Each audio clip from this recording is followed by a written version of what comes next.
Já passaram mais de 40 anos desde que Thor Heyerdahl fez a travessia histórica do Pacífico, percorrendo 7.000 quilómetros na lendária jangada de balsa, o Kon-Tiki. Desde então, uma única questão tem orientado toda a sua vida e as suas teorias. Como e quando é que o homem primitivo aprendeu a fazer travessias marítimas? Foi na pequeníssima ilha de Fatuíva, situada na Polinésia, que começou a interessar-se por essa questão. Aos 21 anos de idade, casou e veio para aqui com a mulher para fugir àquilo que considerava ser o punho de ferro da civilização. Aí começou a interessar-se cada vez mais pelos povos indígenas. Como teriam ido ali parar? E que tipo de herança cultural teriam levado com eles?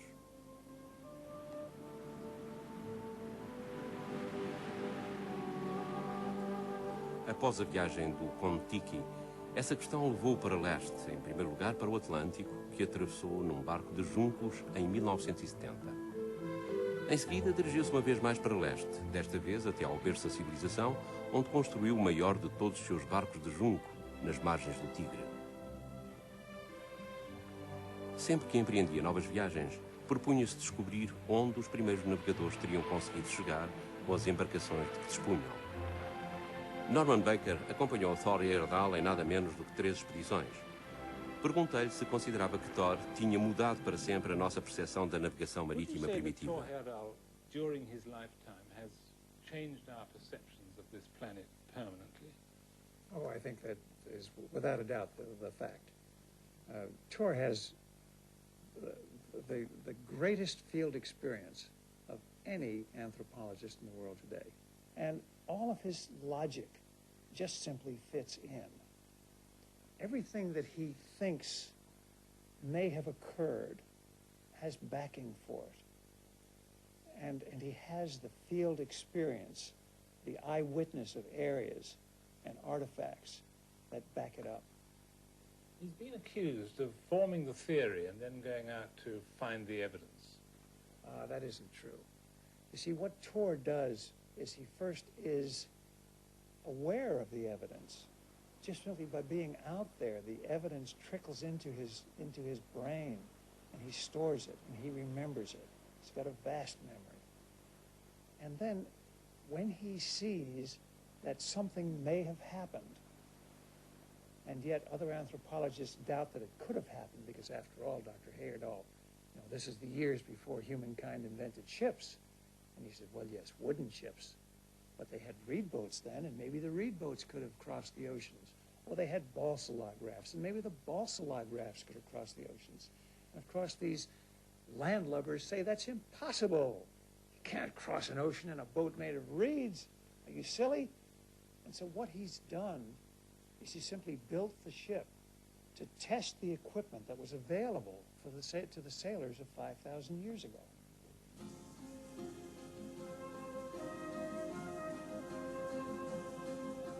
A sul da Índia existe um enorme arquipélago de pequenas ilhas espalhadas pelo oceano, como se fossem contas de um colar partido, as Maldivas.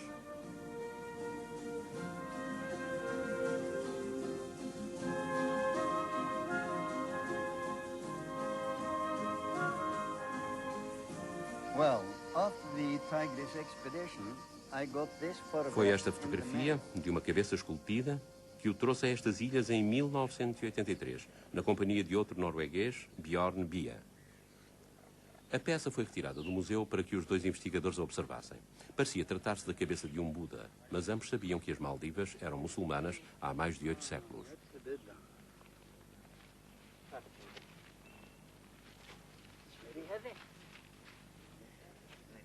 And of course the ears alone. Forget the ears.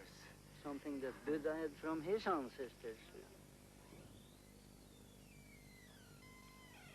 Por detrás de uma porta trancada no museu, surgiram peças ainda mais misteriosas que tinham estado escondidas devido ao facto de a lei islâmica proibir a representação da figura humana. Uma delas estava repleta de cabeças de demónios aterradores, quase todos com dentes de felino e lobos das orelhas pendentes. Estas imagens pagãs nada tinham a ver com as religiões estabelecidas na Ásia. Eram muito mais antigas, mais primitivas.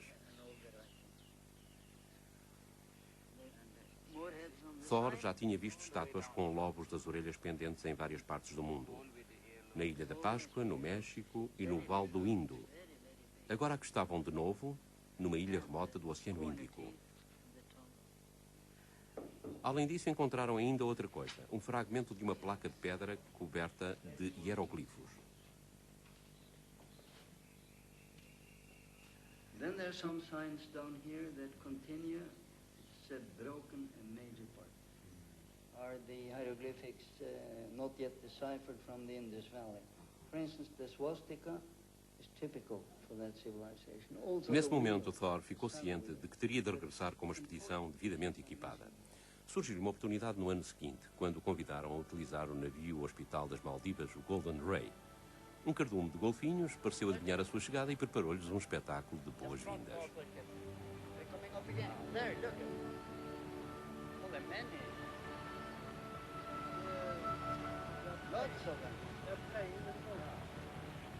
Um dos arqueólogos era Arne Skjosvold, seu grande amigo e colega de expedições anteriores.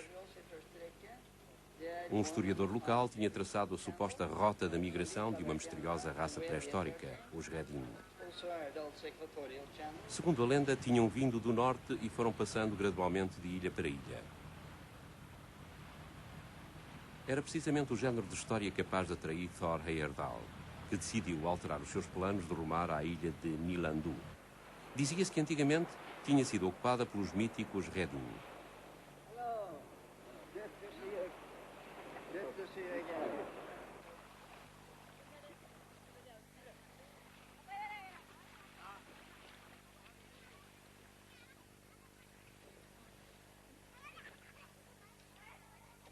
As pessoas que foram dar-lhes as boas-vindas pareciam ter antepassados tão diversos que era impossível determinar como teriam sido os primeiros habitantes.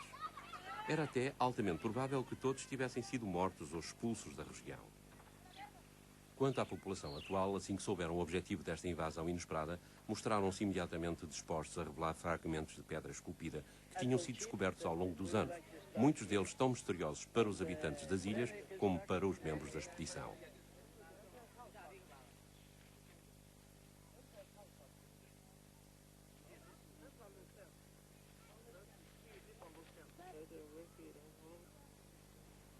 A equipa deitou imediatamente mãos ao trabalho, sabendo que tinha apenas algumas horas para uma tarefa que podia merecer semanas de atenção.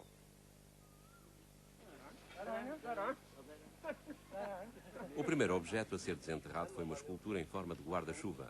Poderia ter servido para enfeitar um templo budista ou hindu, mas nunca uma mesquita.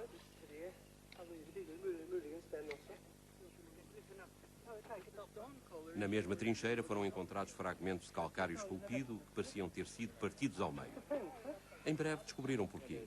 Encaixando as diversas peças, estas teriam a forma e o tamanho exato de um lingam, ou falo, que desempenha um papel primordial no culto hindu da fertilidade.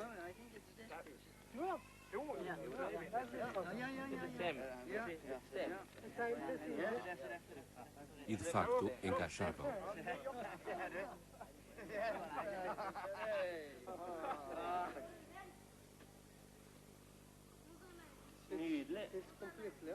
Apenas um estava intacto, precisamente do feitio e do tamanho de peças semelhantes que ainda hoje em dia existem na região hindu da Índia e ainda mais para norte, no Nepal.